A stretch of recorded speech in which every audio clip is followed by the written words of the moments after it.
Isang maganda at mapagpalang araw po sa ating lahat, mga idol at mga kababayan. Patuloy po nating pag-uusapan itong patungkol po sa barangay at SK election na nakatakda ngayong darating na November 2, 2026 ayon mismo sa umiiral na batas ngayon, ang Republic Act 12232. Pero malakas po at maingay diyan po sa House of Representatives yun pong usap-usapan na baka sa 2028 ng Nobyembre ganapin yun pong BSKE o yung halalang pambarangay.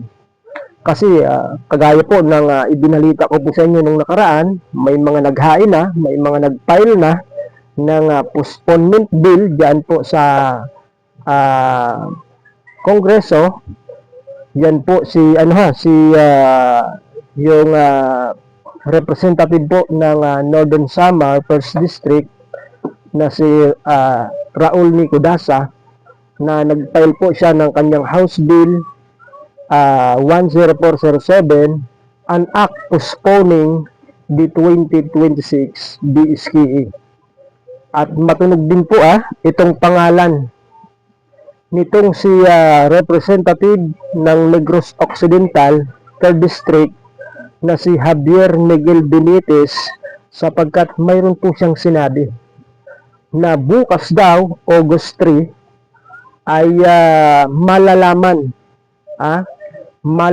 po kung talagang pag-uusapan itong patungkol diyan po sa paglilipat ng schedule ng BSKE from November 2026 to November 2028, mga kababayan.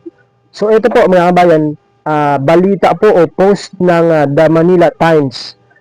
Ipinost po nila ito 6 hours ago. Ito po, mga kababayan, si Javier Miguel Benitez.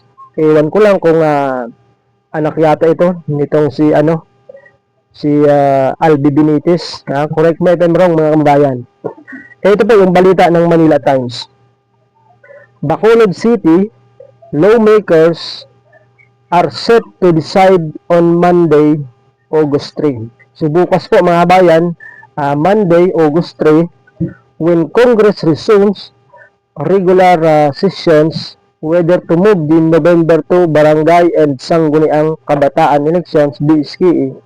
Yan po ay sinabi ni Negros Occidental 3rd District Representative Miguel Benitez noong Biyernes, mga kababayan. Sinabi po niya na yung mga mambabatas daw ay makakapagdesisyon patungkol dito sa barangay at SK election bukas po, Lunes, August 3, sa muling pagbabalik ng sesyon diyan po sa House of Representatives. Kaya abangan po natin bukas, mga kababayan, kung ano po yung kanilang magiging desisyon patungkol dito sa paglilipat ng schedule ng barangay at SK election from November 2026. Tingnan natin kung maililipat po nila, kung mapagdidesisyonan po nila na ilipat sa November 2028. Kasi yung mga mambabatas lang naman talaga, yun pong may kapangyarihan na magtakda, mag-schedule, mag-amyenda ng batas. Wala tayong magagawa kung gusto po nila, mga kababayan. So ngayon ay pakinggan po natin itong sinabi nitong si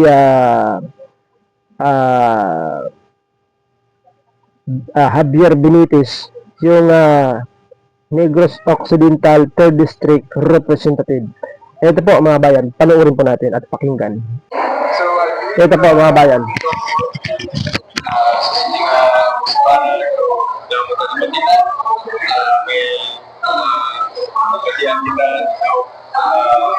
Majority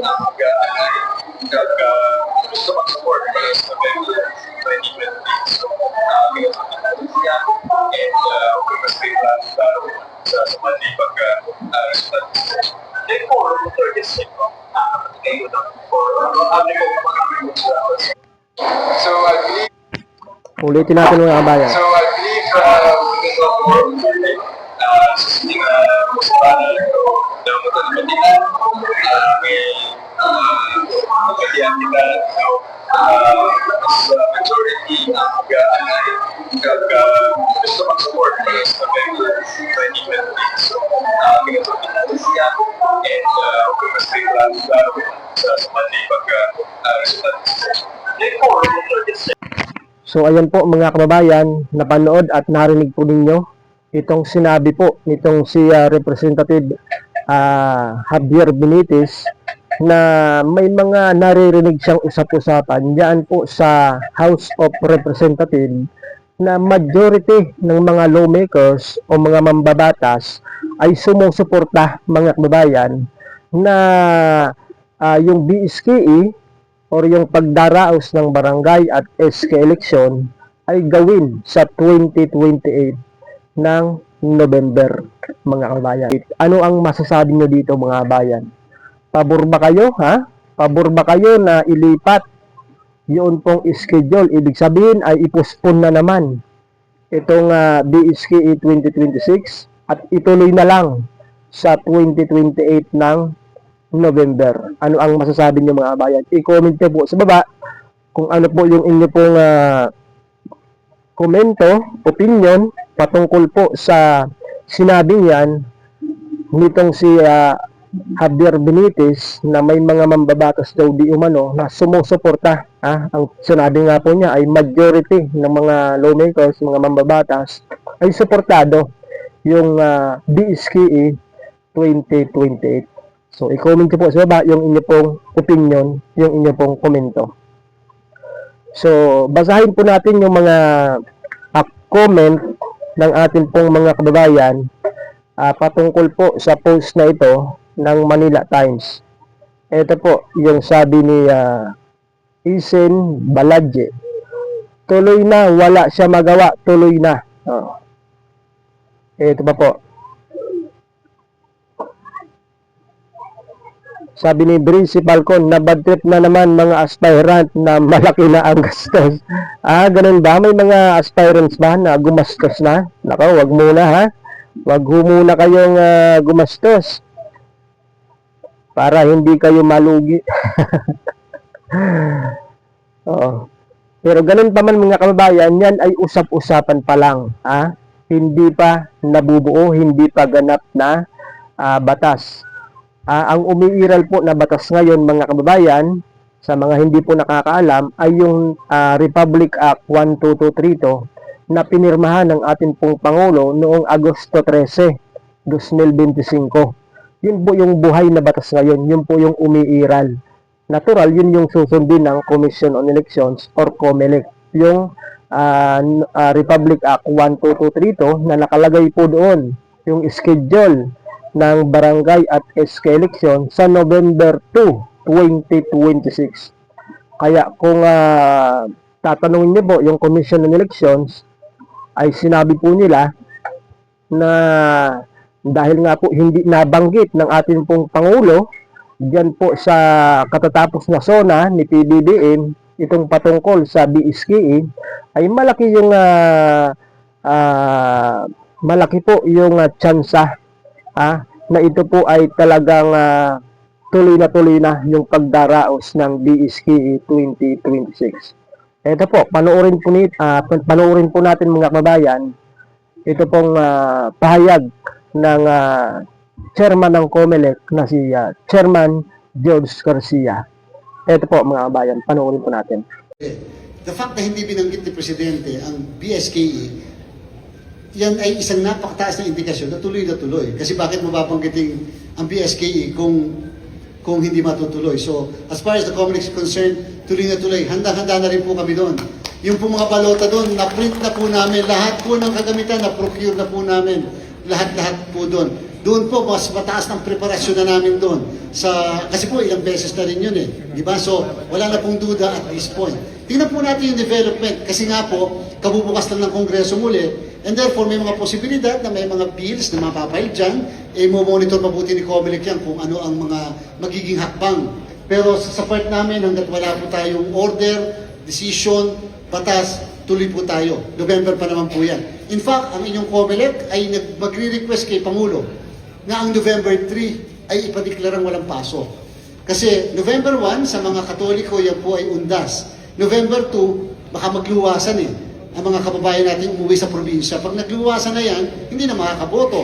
Dapat, pati November 2 walang pasok para luluwas na lang sila November 3. So yun po gagawin namin para ipakita lang na ganun po ang COMELEC sigurado na magkakaroon ng halalan. Binigyan na rin po kami ng presidente ng authority, dineputize na po ang Armed Forces, PNP, and other security forces sa COMELEC para bilang paghahanda. Declare din po na walang pasok ang November 2 na.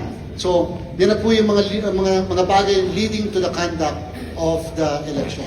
Doon po So ayan mga kababayan, napanood at narinig natin mismo doon sa chairman ng COMELEC, na si Chairman George Garcia, na talagang tuloy na sapagkat hindi nabanggit dyan sa zona ng Pangulo itong patungkol sa postponement ng BSKA. Yan daw po ay katunayan na talagang hindi na mapipigilan pa, hindi na may pagpapaliban ka, kundi tuloy na talaga itong pagdaraos ng BSKA. Sapagkat yung COMELEC ay talagang handang-handa na rin sa kanila pong mga pagkakandak nitong halalang pambarangay, lalong-lalo na yung mga balota ay tapos na po nilang maimprenta at yung mga botante ay nakapagparehistro na. So yung schedule na lamang ng BSKA yung hinihintay po natin o ng atin pong COMELEC.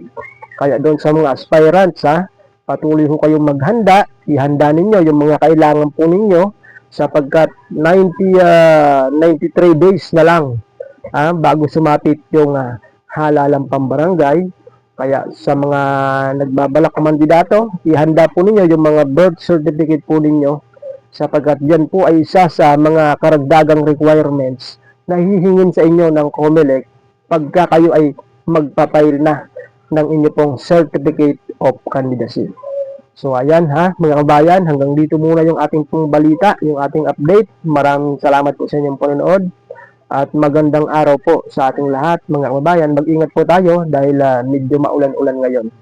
Salamat po mga kabayan, hanggang sa muli po.